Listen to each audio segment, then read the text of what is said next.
लिए तैयार हूँ। णमो अरिहंताणं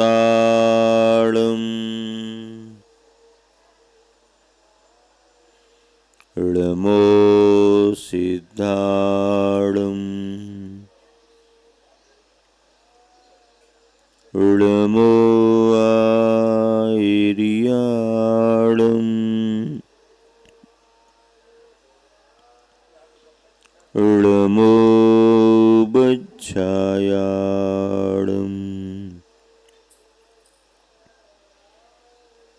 णमो लोये सौयसाखूणम्।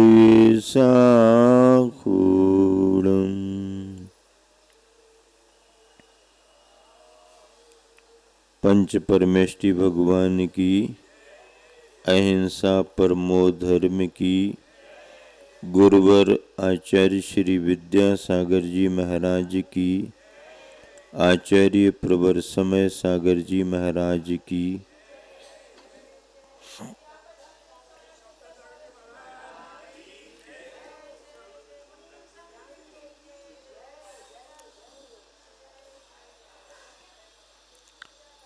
आचार्य कुंद कुंद स्वामी ने अष्टपाहुड़ ग्रंथ में ज्ञान के महत्व को दर्शाते हुए एक गाथा लिखी है और उसमें एक उदाहरण भी दिया है।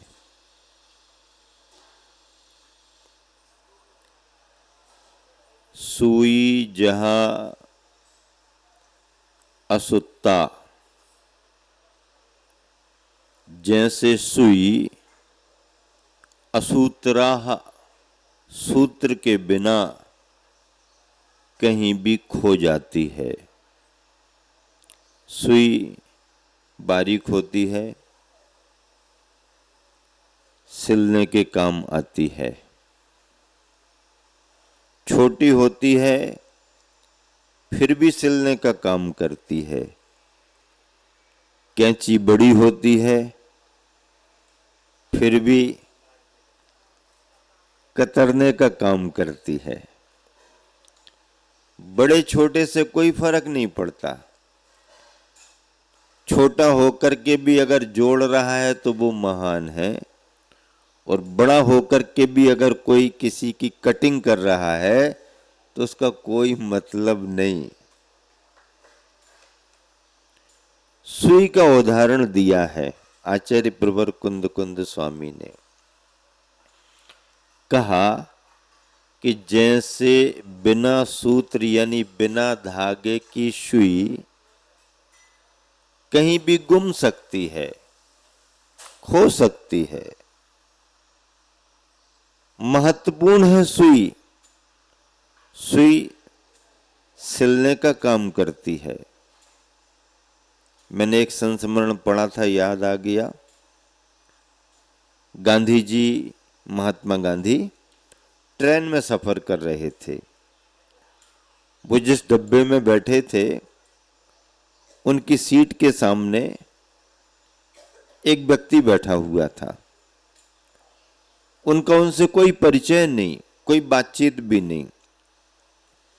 लेकिन कुछ समय के बाद गांधी जी ने देखा कि उस आदमी ने अपनी थैली में से सुई धागा निकाला और जिस सीट पर बैठा था वो सीट फटी थी, तो उसको सिलने का काम करने लगा। क्या काम करने लगा? सिलने का काम करने लगा। तो गांधी जी देखते रहे। जब उसने अपना पूरा काम कर लिया, उसके बाद गांधी जी की इच्छा हुई कि इससे बात की जाए। ये तो कुछ विशेष व्यक्ति दिख रहा। तो गांधी जी ने कहा, क्यों, आप शिक्षक हो क्या? गांधी जी क्या पूछने लगे, क्यों आप शिक्षक हो क्या? तो उसको बड़ा आश्चर्य हुआ कि आपसे हमारी कोई चर्चा नहीं, मुलाकात नहीं, परिचय नहीं। आपने कैसे पहचान लिया कि मैं शिक्षक हूं? आपने कैसे जान लिया कि मैं शिक्षक हूं? तो गांधी जी हंस के कहने लगे, फटी हुई सीट को देख करके जो तुम सिलने का काम करने लगे, तो मैंने समझ लिया ये शिक्षक जरूर होगा, ये शिक्षक जरूर होगा। जोड़ने का काम सुई करती है, लेकिन वो सुई भी जोड़ने का काम कब कर पाती है? जब उसके पास में धागा हो। धागा जोड़ता भी है और धागा सुई की सुरक्षा भी करता है। ठीक ऐसे ही आचार्य प्रवर कुंद स्वामी ने कहा कि अगर सुई के पास धागा नहीं है तो सुई कहीं भी गुम सकती है। ठीक ऐसे ही इस जीव के पास अगर सम्यक ज्ञान का संस्कार नहीं है तो ये जीव संसार की चार गतियों में कहीं भी गुम जाएगा, खो जाएगा। इसलिए घरों में गृहिणियां सुई हमारी सुरक्षित बनी रहे इसलिए क्या करती हैं? सुई में एक लंबा सा धागा लगा देती हैं। अब अगर मान लो सुई गिर भी गई और अपनी आंखों में सुई दिख भी नहीं रही, तो लंबा लंबा धागा दिख जाने से ये तय कर लेते हैं कि सुई यहीं आसपास कहीं पर है, और धागा को उठाया तो धागा के साथ सुई भी उठ करके आ गई। चार गतियों में जीव कहां खो गया, कहां भटक रहा, किसी की पकड़ में नहीं आता, दिखता ही नहीं है, गुम गया। लेकिन ऐसे जीव को भी अगर सम्यक ज्ञान का संस्कार है तो संस्कार के कारण कोई भी सम्यक ज्ञानी धागे को उठा करके जैसे सुई को निकाल लेता है, ऐसे ही उस सम्यक ज्ञान के संस्कार से जीव को भी चार गतियों में से निकाल लेता है। धार्मिक स्नेह के कारण, वात्सल्य भाव के कारण सम्यक दृष्टि अपने साधर्मी बंधुओं के प्रति स्नेह रखता है और वो चाहता है कि जिस मार्ग पर मैं लगा हूं, जिस तरह के गुणों को मैंने प्राप्त किया है, जिस तरह सुख और शांति का अनुभव मैं कर रहा हूं, ये सभी भव्य आत्मा भी वैसा ही सब कुछ प्राप्त करें। ये सभी भव्य आत्माएं वैसा ही प्राप्त करें। यहां तक कि मनुष्य और त्रियंचों में तो ये सब देखने में आता ही है, एक दूसरे के सहयोग का भाव। स्वर्गों में भी कथनचित धर्मानुरागवश ये प्रवृत्ति वहां भी देखी जाती है।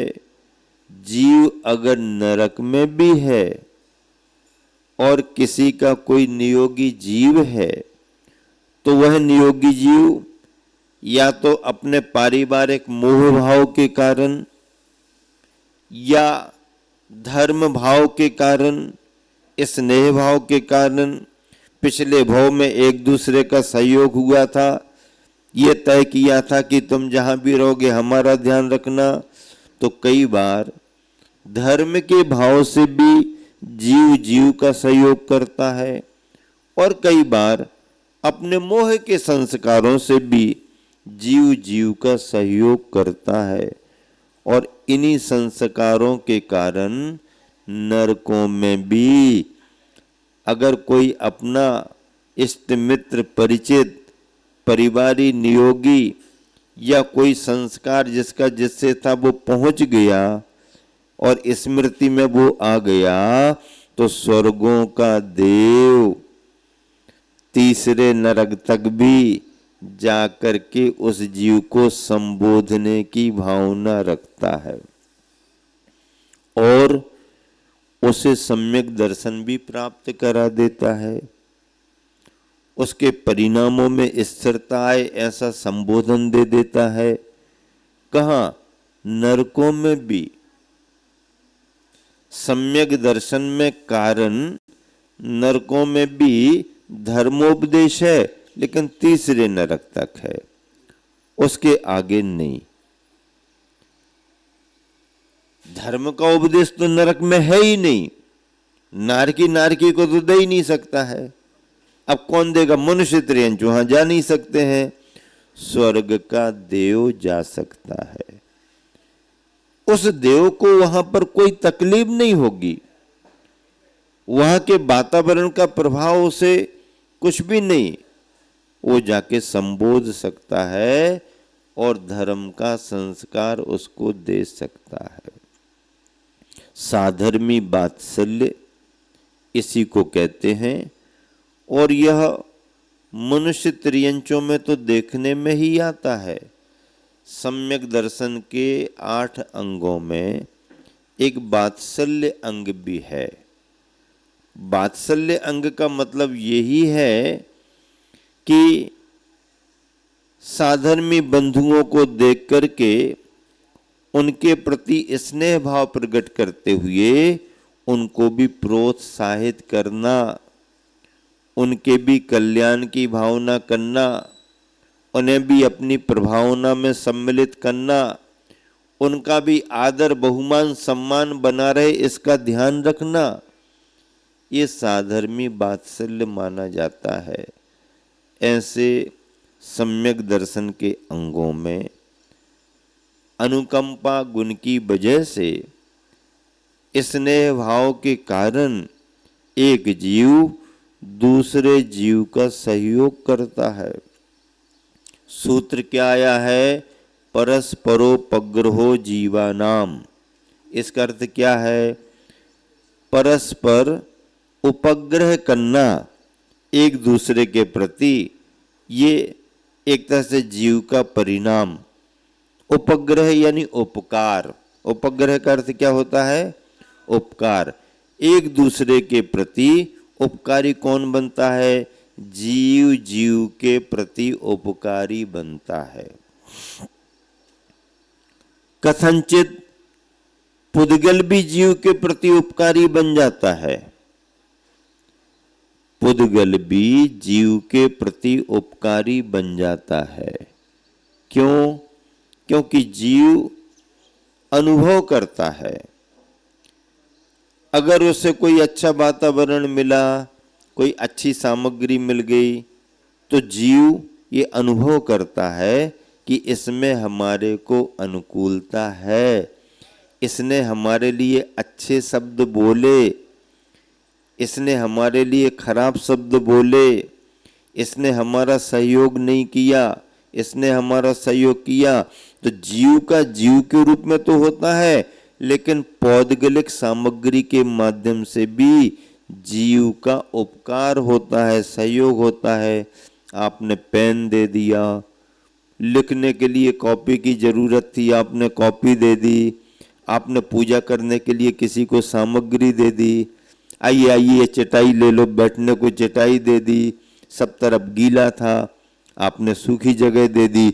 अरे भैया यार, आपने बड़ा उपकार किया हमारे ऊपर।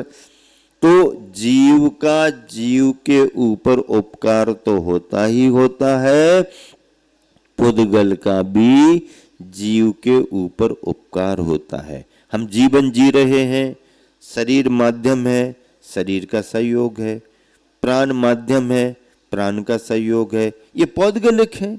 श्वासों श्वास ले रहे हैं, पौद्गलिक है। हमारे जीवन जीने की ये आवश्यक सामग्री है, जीवन जीने की सामग्री, जीवनोपार्जन इससे होता है। तो ऐसी पौद्गलिक सामग्रियों से भी जीव उपकृत होता है, उपकार का अनुभव करता है, अपकार का भी अनुभव कर सकता है। इष्ट सामग्री मिल रही है तो अच्छा अनुभव करेगा, अनिष्ट सामग्री मिल रही है तो अनिष्टता का अनुभव करेगा। लेकिन पुद्गल जीव के अच्छे बुरे में निमित्त बनता है। जीव भी जीव के प्रति पुद्गल के माध्यम से अच्छे बुरे में निमित्त बनता है। परस्परोपग्रहो जीवानाम, एक जीव दूसरे जीव पर उपकार करता है। जीव पर ही हम उपकार कर सकते हैं, हम पुद्गल पर उपकार नहीं कर सकते। क्यों? हम कर तो सकते हैं, करने की भावना भी भा सकते हैं, लेकिन पुद्गल हमारे किए गए अच्छे बुरे कार्य का अनुभव नहीं करता है। आपने इसको उठाया और ऐसा ऐसा किया, अच्छी अच्छी रचना बनाई, ये किया वो किया, तो ये चश्मे का कवर कुछ अनुभव नहीं करेगा और बाद में तुमको थैंक यू भी नहीं कहेगा, धन्यवाद भी नहीं देगा। क्यों? उसने कुछ अनुभव ही नहीं किया। अगर आपने किसी के लिए तिलक लगा दिया, माला पहना दी, सम्मान कर दिया, धन्यवाद भाई धन्यवाद, आपने बहुत ध्यान रखा। क्यों? उसने अनुभव कर लिया कि आपने हमारे साथ ऐसा किया। आपने किताब को कर दिया, चौकी पाटे को कर दिया, लकड़ी को कर दिया, पत्थर को कर दिया। अब आपने कर दिया तो पत्थर आपको धन्यवाद देने आए, भैया आप अपना एड्रेस दे दो, हम भी आपका सहयोग करेंगे। पत्थर ऐसा कहेगा क्या?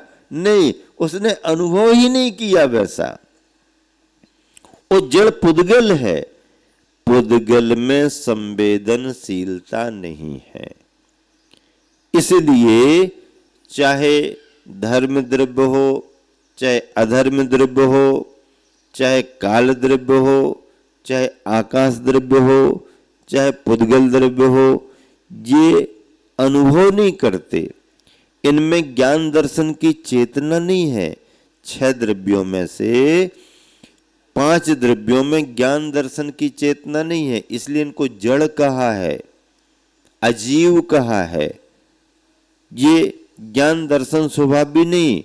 6 द्रव्यों में केवल एक चेतन जीव द्रव्य ऐसा है जो ज्ञान दर्शन स्वभाव भी है और उस ज्ञान के माध्यम से सुख दुख का, अच्छे बुरे का अनुभव भी करता है। परस्परोपग्रहो जीवानाम लिखा है, एक जीव दूसरे जीव का उपकार करता है। तो एक सूत्र और लिखा है, परस्परो दीर दुखा है। अब इस सूत्र का अर्थ क्या हो गया? एक जीव दूसरे जीव को दुख दे रहा है। लेकिन ये सूत्र कहाँ लागू होगा? नरक में लागू। नरक का वर्णन करते हुए आचार्य उमा स्वामी ने सूत्र लिखा, परस्परो दीर दुखा। वे नारकी कैसे हैं जो एक दूसरे को दुख देते रहते हैं, एक दूसरे को दुख देते रहते हैं, एक दूसरे को दुख देते रहते हैं। नारकियों की वृत्ति में एक दूसरे को दुख देना है। अब मनुष्यों की प्रवृत्ति में क्या है? परस्परोपग्रह जीवानाम। तो मनुष्य हमेशा इसी सूत्र के अनुसार काम करते क्या? एक दूसरे को सहयोगी कर रहे क्या? नहीं भैया, एक दूसरे की टांग खींचने में भी, अच्छा दोनों पैर नहीं खींचते, एक खींचते हैं। टांग खींचने को कहा ना, दोनों खींचते हैं क्या? एक खींचते हैं ना, मतलब उसको महसूस भी ना हो और हमारी पकड़ में भी रहे हैं। दोनों खींचेंगे तो और भी काम नहीं बनेगा। काम बनाने वाले तो बनाते ही बनाते हैं, इस दुनिया में काम बिगाड़ने वाले भी बहुत हैं, बहुत हैं लोग। पर हमारी भावना क्या कहती? काम बनाने वाले का तो भला हो ही हो, काम बिगाड़ने वाले का भी भगवान भला हो। और बनाने वाले से पहले बिगाड़ने वाले का भला हो जाए। क्यों? अरे बनाने वाला तो कभी ना कभी अपना भला कर ही लेगा, इसका कहीं बिगाड़ हो गया तो मुश्किल है, बिगाड़ने वाले का पहले भला हो। हाँ, जिसने काम बिगाड़ा भगवान उसका पहले कल्याण हो, उसको पहले मोक्ष मिले, हमें बाद में मिल जाए तो चलेगा। हम तो लाइन में लगे हैं ना, हमें तो मिल ही जाएगा आगे पीछे, कहीं ये भटक गया तो। इसलिए बिरला होते नहीं, ऐसी भावना भाने वाले बिरला होते हैं, भावना भाने वाले भी बिरला होते हैं। लेकिन जो ऐसी भावना भाता है वह कितने अंतरंग के भावों को पकड़ करके चल रहा, बहुत बड़ी बात है। तो ज्ञान के संस्कार को लेकर के आचार्य कुंद स्वामी ने किस गंभीरता से और किस दूरदर्शिता से उदाहरण दिया है कि सुई को अगर सुरक्षित रखना है तो उसमें एक लंबा सा धागा लगा करके रखो, बिना धागे की सुई कहीं भी गुम जाएगी, इसलिए धागा लगा के रखो। ऐसे ही भव्य जीव को ज्ञान का संस्कार अगर मिल गया तो फिर वह संसार में ज्यादा भटकेगा नहीं। कोई ना कोई धर्मात्मा आकर के उसे उसके ज्ञान के संस्कार के माध्यम से निकाल लेगा, उसका भला हो जाएगा। धर्म का संस्कार लग गया तो लग गया। पहले जब छोटे थे तो सिखाया जाता था मंदिर जाओ। अब बच्चे हैं, बच्चे के स्वभाव में रहते हैं, हाँ हाँ हाँ जाएंगे जाएंगे, और जाने का मन तो है ही नहीं, घूमना फिरना खेलना। जाओ मंदिर, जाओ मंदिर, मंदिर जाना चाहिए, उसके बाद भोजन करो। ठीक है, घूम घाम के आ गए। मंदिर हो आए, इतनी जल्दी हो आए? हाँ हो आए, झूठ बोल दिया। नहीं नहीं ऐसा तो नहीं लग रहा, मंदिर गए। अच्छा ठीक है चलो। अगले दिन सुनो ऐसे नहीं, ये चावल लेके जाओ। अब चावल लेके जाओ तो चावल तो मंदिर में चढ़ाएंगे, लेकिन अब बच्चे हैं, अगर नहीं जाना तो कहीं और भी छोड़ सकते हैं। हाँ हो आए मंदिर। अच्छा मंदिर हो आए, चावल कहाँ है? चढ़ाए। ठीक है, अब पकड़ में तो आए नहीं, चलो ठीक है। अब सुनो, अब तुम्हारी बात नहीं सुनेंगे, अब तो चंदन लगा करके आना। अब चंदन लगा करके आना, अब चंदन कहाँ मिलेगा? चावल तो कहीं भी छोड़ सकते हैं, लेकिन चंदन कहीं मिल थोड़ी सकता। अब चंदन लगा के आना है तो मंदिर में जाना ही पड़ेगा। और जिस बच्चे के माथे पर चंदन लगा है, कोई भी समझ जाएगा ये बच्चा मंदिर से आया हुआ है। चंदन कहाँ लगेगा? माथे में तो लगेगा, लेकिन मंदिर में लगेगा। अगर किसी के माथे पर चंदन लगा है तो आप अंदाज लगा लेते हैं कि व्यक्ति मंदिर होकर के आया हुआ है, ये पहचान है। हाँ, दुपट्टा क्यों पहनाया जाता है? दुपट्टा एक पहचान बनता है, सम्मान की पहचान है। मंच पर सम्मान हुआ, समाज में सम्मान हुआ, ये सम्मान का प्रतीक है। आप धोती दुपट्टा पहन करके बाजार में निकल जाओ, आदमी आपको एक सम्मान की दृष्टि से देखेगा।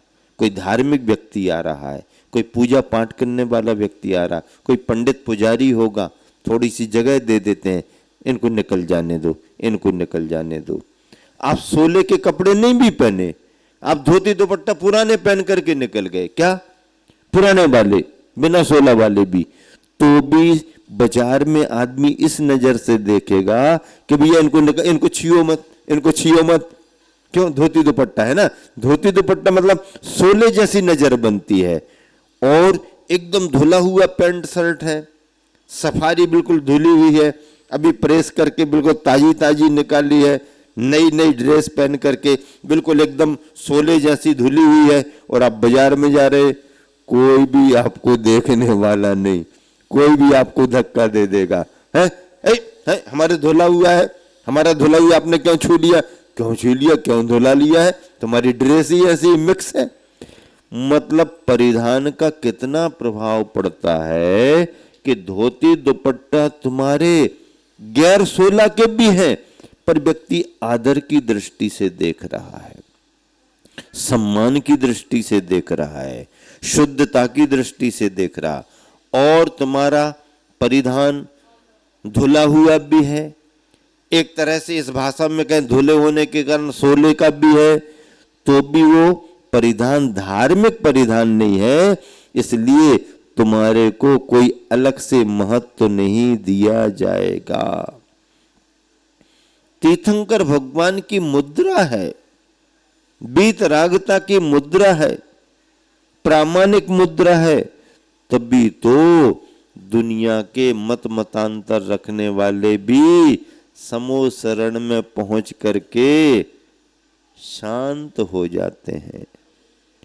इंद्रभूति को कितना गर्व था, कितना अहंकार था, मेरे से बढ़कर के समय कोई ज्ञानी नहीं है, मेरे सामने कौन लगता है। भले ही बातचीत चर्चा में किसी का नाम आता हो, लेकिन मेरे सामने तो बात कराओ। इस अहंकार को लेकर के वो चला था और अपने ज्ञान का गर्व भी उसे बहुत था। महावीर, आप भगवान मानते हो, क्या विशेषता है? कोई विशेषता नहीं, मेरे पास बहुत विशेषताएं हैं। और महावीर को हराने के लिए चला था, महावीर से लड़ने के लिए चला था। और जिन महावीर से लड़ने के लिए चला था वही महावीर का लाड़ला बन गया, लाड़ला बन गया। हाँ, तुम हमारे शिष्य बन सकते हो, आओ इंद्रभूति आओ, तुम्हारी ही प्रतीक्षा थी। आ गए ना, आ गए। विलंब किया ये बात अलग है, लेकिन आ तो गए। और इंद्रभूति भी कहता ओह, मैं तो अलग ही दुनिया में था, मुझे तो ये वैभव समझ में ही नहीं आया, मैंने तो ऐसी वीतरागता पहली बार देखी है। ओह, मैं अभी तक भटक रहा था, आज मैं आया हूं। मैं लड़ने के लिए नहीं आया, चर्चा करने को नहीं आया, अब तो इनका ही बनने के लिए आया। तो जो लड़ने के भाव से आया वो महावीर का लाड़ला बन गया। क्या बात है। जो महावीर को हराने के लिए आया वही महावीर को हार पहनाने के लिए तैयार हो रहा। ओ, आप जैसे परमात्मा, आप जैसी दिव्यात्मा इस संसार में कोई दूसरी नहीं। आया तो था महावीर के ज्ञान की गहराई को नापने के लिए, लेकिन जब गहराई नापने के लिए डुबकी लगाई तो फिर इंद्रभूति लौट करके ही नहीं आए, उसी गहराई में घुल मिल गए। और फिर इंद्रभूति नहीं, फिर तो जब निकल करके आए तो हम सबके लिए गुरु गौतम गणधर बन करके आए। हमारे लिए वो गुरु बने और भगवान के लिए वो शिष्य बने। एक ही समय में प्रभु के लिए शिष्य बन रहे हैं और हम सबके लिए गुरु बन रहे हैं। ज्ञान की गहराई में जो उन्होंने डुबकी लगाई फिर लौट करके आए नहीं, और उनके मिलने से, उनके आने से फिर भगवान के ज्ञान का लाभ हम सबको होने लगा, भगवान के ज्ञान का लाभ होने लगा। वीतरागता का बोध उन्हें हो गया, सम्यक ज्ञान की प्राप्ति उन्हें हो गई। ये दिगंबर मुद्रा इसलिए तो मान्य है, प्रामाणिक है। जैसे कहा जाता है व्यक्ति को देख करके उसके विचारों पर विश्वास होता है, व्यक्ति की प्रामाणिकता से उसके वचनों में प्रमाणता आती है, परिधान की प्रमाणता से उसके संस्कारों की प्रमाणता आती है। ये व्यक्ति भक्त है, पुजारी है, पूजा करने वाला है, उसका परिधान भी सौम्य होगा, परिधान भी सात्विक होगा। कई बच्चे तर्क करते हैं, महाराज जी धोती दुपट्टा भी धुले हुए रहते हैं, हमारी ड्रेस भी धुली हुई है, क्या फर्क है? धुले हुए को ही तो 16 मानते ना, क्या मानते हो? धुले हुए को 16 मानते हो। उन्होंने धो करके तैयार किया, हमने धो करके तैयार किया। अब वो आहार दे रहे हैं, हम अपनी ड्रेस में क्यों नहीं दे सकते हैं? तो उनको समझाते हैं कि धुले हुए के कारण आप उसे 16 भले मान लो, लेकिन आहार दान की उस क्रिया में परिधान की जो सात्विकता का महत्व है, तुम्हारे इस परिधान में वो सात्विकता नहीं है, वो सौम्यता नहीं है। इसलिए धुले हुए होने के कारण शुद्ध मान भी लिया जाए तो आहार देने की वह वेशभूषा नहीं है। आहार दान की मुद्रा अलग ही होती है। पात्र की मुद्रा है, दातार की मुद्रा है। मुद्रा प्रामाणिक होती है। दुपट्टा अगर पहन लिया तो कोई भी तुम्हें धर्मात्मा समझ लेगा। इसलिए अपने आप की प्रामाणिकता बनाए रखने के लिए वेशभूषा और दुपट्टा को पहन करके रखना। पचरंगा जैन धर्म का प्रतीक है। पचरंगा ध्वज जहां हो कोई चिंता की बात नहीं। देश विदेशों में राष्ट्र की प्रामाणिकता के कारण ध्वज की भी प्रामाणिकता मानी जाती है। मैंने एक उदाहरण पढ़ा था, दो देशों में युद्ध चल रहा, भयंकर युद्ध चल रहा, और वहां पर भारतीय नागरिक और भारतीय विद्यार्थी फंस गए। अब जबकि एक देश दूसरे देश को सुनने को तैयार नहीं, और ये हो रहा वो हो रहा, उसके बीच में भी जब वार्ता हो गई दोनों देशों से, तो दोनों देश भारत से मित्रता का भाव रखते थे, तो दोनों ने कहा कि आप अपने सारे नागरिकों को निकाल लें, सारे विद्यार्थियों को निकाल लें, बस ध्वज की पहचान होना चाहिए, तिरंगा हमारे को दिखना चाहिए। अगर तिरंगा के साथ कोई वाहन जा रहा तो हम कुछ भी छेड़छाड़ नहीं करेंगे। और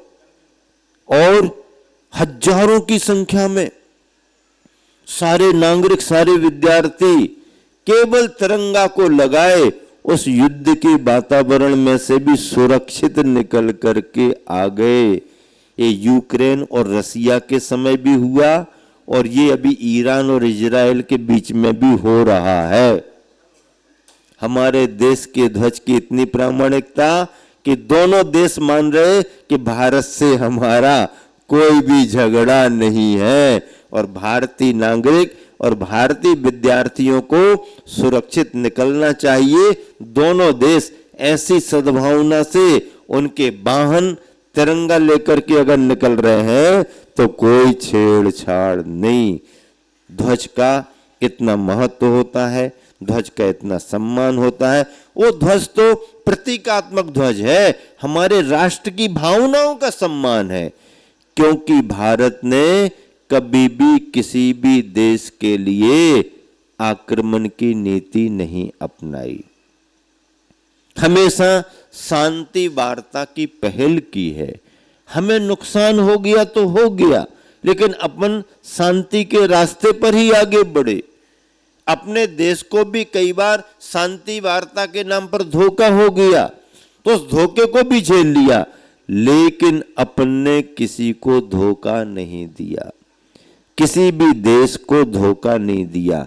ये भारतीय नीति रही है। उसका परिणाम आज भी सारी दुनिया में भारत की नीति की प्रशंसा होती है कि भारतीय नीति अपनी सीमाओं को सुरक्षित रखने की तो है, पर किसी भी देश की सीमा से छेड़छाड़ करने की नहीं है। तिरंगे का महत्व, हर देश के, हर राष्ट्र के अपने ध्वज का महत्व होता है, उनके ध्वज का सम्मान होता है, होना भी चाहिए। राष्ट्रीय ध्वज है, किसी भी देश का हो, उसकी भावनाओं का प्रतिनिधित्व करता है, तो ऐसे राष्ट्र के ध्वज का सम्मान राष्ट्र का सम्मान माना जाता है। तिरंगे का सम्मान युद्ध के मैदान में भी इसलिए किया गया कि भारत के नागरिकों को, भारत के विद्यार्थियों को सुरक्षित न, उतनी देर के लिए उन्होंने अपनी बम्बार्डिंग बंद कर दी, जाओ निकल जाओ। कितनी बड़ी बात है। ये सभी हमारे शांति के संदेश का परिणाम है। अब पचरंगे की बात आ गई, तो पचरंगा दुपट्टा भी सामान्य नहीं है भैया, है तो कपड़े का, है तो पांचवी रंग का, लेकिन उसमें भावना पंच परमेष्टि की समाहित है। धर्म का ध्वज है, पचरंगा ध्वज है। जैसे अगर किसी व्यक्ति को सम्मान के रूप में छोटा सा दुपट्टा भी गले में डाल दिया गया तो उस मंच पर उसका बहुत बड़ा सम्मान माना जाता है, वो सुरक्षित होता है, वो वीआईपी हो जाता है, वो सबकी नजरों में विशेष माना जाता है। आपने देखा होगा घूमते फिरते आपको सड़कों पर गलियों में क्या मिल जाते हैं? कुत्ते मिल जाते हैं। मिलते कि नहीं मिलते? अब उसका नाम ही ऐसा रखा गया है।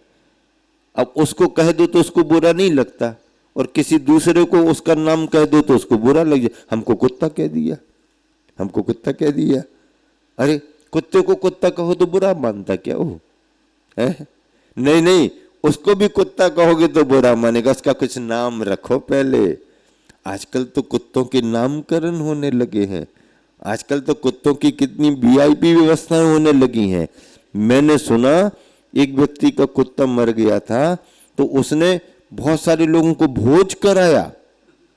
हाँ, और बहुत सारे नए नए तरीके के काम करते रहते हैं चलन में, ऐसा दिखाने के लिए। तो अगर कुत्तों में आपने ये देखा कि ये कुत्ता ऐसे ही घूम रहा है तो आप उसको ज्यादा महत्व नहीं देते हो। किसी भी दरवाजे पर गया, यहां गया, उसने भगाया, इसने भगाया, और अगर किसी कुत्ते के गले में पट्टा डला हुआ है तो आप क्या देखते हो? भैया यार इसमें पट्टा लगा है, किसी विशेष व्यक्ति का ये होगा, इससे छेड़खानी मत करो, इसको पत्थर मत्थर मत मारो। क्यों? क्योंकि ये किसी विशेष का। जिस कुत्ते के गले में पट्टा डला है उस कुत्ते का महत्व आंक लिया जाता है, और जिस कुत्ते के गले में पट्टा ही नहीं है तो उस कुत्ते का ये तो घूमने फिरने वाला है।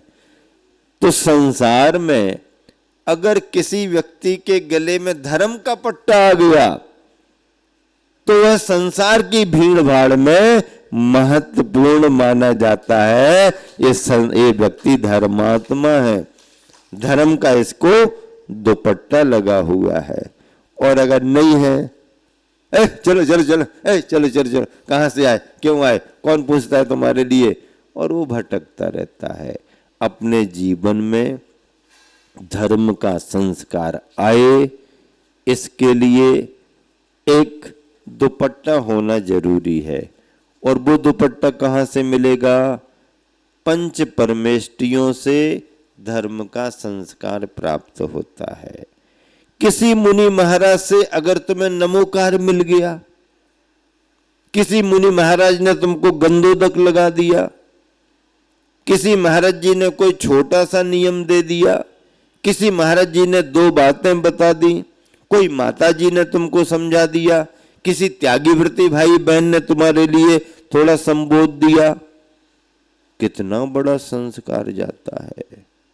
हम सब भाग्यशाली हैं कि हमें इस कलिकाल पंचम काल में भी गुरुओं के माध्यम से धर्म का संस्कार मिल रहा है। इसी कलिकाल पंचम काल में 100-200 बरस पहले बड़े बड़े विद्वान तरसते रहे जिंदगी में, उनको मुनियों के दर्शन नहीं हो पाए। बड़े बड़े विद्वान जिन्होंने बड़े बड़े ग्रंथों का अध्ययन किया, टीकाएं लिखी, व्याख्याएं करी, गुरुओं की बड़ी स्तुति की, वो तरसते रहे। उनको अपने जीवन काल में चलते फिरते महाराज नहीं मिल पाए। भजनों में उन्होंने रो रो करके ये भाव न भाई कि बेगुरु कब मिले उपकारी, बेगुरु कब मिले उपकारी, नहीं मिले। हम सबका सौभाग्य कि आज जहां जाओ वहां पर मुनि महाराजों के दर्शन हो रहे हैं। आरिका माता जी पिच्छीधारी मिल रही हैं, और तो और बच्चा जन्म ले रहा है तो भी आसपास कोई ना कोई महाराज माता जी मिल रहे हैं। भले उसके गांव में ना हो, 150 किलोमीटर यहां वहां चले जाएं तो जन्म लेते बच्चों को महाराज माता जी मिल रहे हैं, और उम्र पूरी जी करके अगर कोई आखिरी सांस ले रहा है तो भी कहीं ना कहीं कोई महाराज माता जी मिल रहे हैं। और अगर नहीं भी मिल पा रहे तो व्यक्ति इतना पुरुषार्थ कर लेता है कि चलो दूर से ही तो महाराज को दिखा दो, हजारों किलोमीटर दूर है, चलो भैया चलो भैया। अभी कल इम्फाल से आए थे, एक परिवार इम्फाल से आया था, कहने लगे महाराज बरसों से आपके दर्शन टीवी में कर रहा था, हाँ आज पहली बार सौभाग्य मिला कि शिखर जी में आपके साक्षात दर्शन हो रहे। क्या बोले कल शाम को? बरसों से टीवी में हम आपको देखते रहे, आज यहां पर आपको साक्षात देख रहे हैं। तो भैया चलो, जहां नहीं पहुंच पा रहे कम से कम साधन से आदमी को कुछ तो मिल रहा। दूर बैठे हैं जहां पर ट्रेन लाइन नहीं है, बसें मुश्किल से जाती हैं, पहाड़ है, कहने लगे दीमापुर तक तो अच्छे से पहुंच जाते हैं, दीमापुर से इम्फाल जाना तो बहुत कठिन है, या तो एरोप्लेन से जाओ या ऐसे वैसे पहाड़ों में से निकल के जाओ, बहुत मुश्किल होती है महाराज जी। अब मुश्किल होती है तो वहां बसे काहे को हो? किसने कहा कि वहां पर रहो जहां महाराज माता जी? और महाराज जी धंधा पानी लगा हुआ है, पूर्वज चले गए हैं, अब तुम तो चले गए, तुम्हारे यहां कैसे जाएं? चर्या भी तो बनना चाहिए, आवागमन में सुविधा भी तो होना चाहिए। लेकिन चलो कोई बात नहीं, प्रवचन सुनने को मिल रहे हैं, देखने को मिल रहे हैं, जो जहां है अभिषेक देख रहा है, तीर्थों की वंदना कर रहा है, कम से कम कुछ नहीं तो उससे तो अच्छा है कि जहां है जो साधन है उससे। किसी की समाधि हो रही है, कहीं नहीं जा सकता, कोई महाराज परिचित है, नमोकार सुना दो, और कोई महाराज ने दयावश नमोकार सुना दिया, उसका तो भाग्य जग गया। जहां जंगल में पड़ा, कहां पहाड़ों में पड़ा, नमोकार आखिरी समय मिल गया। तो पहले बड़े बड़े विद्वान तरस गए, उनको कुछ नहीं मिला। आज सौभाग्य है, भले कलिकाल पंचम काल है, लेकिन आंख खुल रही है तो भी महाराज माता जी मिल रहे, और आंख बंद हो रही है तो भी महाराज माता जी मिल रहे। कितना बड़ा सौभाग्य! ये हमारे गुरुवर की प्रभावना का स्वर्णिम काल है, जैन धर्म की प्रभावना का स्वर्णिम काल चल रहा है। खूब देव सास गुरु की भक्ति करो, खूब ठाट बाट से पूजा पाठ करो, खूब मुनि संगों के आहार विहार में सहयोगी बनो और अपने कल्याण के कार्यों में लगे रहो। इसी शुभ भावना से समय को देख करके विराम दे रहा हूं। महावीर भगवान की जय। जावानी के ज्ञान ते सूझे लोकालोक, सोवानी मस्तक धरो सदा देथो लोक। जय जनवानी भारती तो जपो दिन रैन, जो तेरो शरण आ गए सो पावे सुख जन नवा मुख।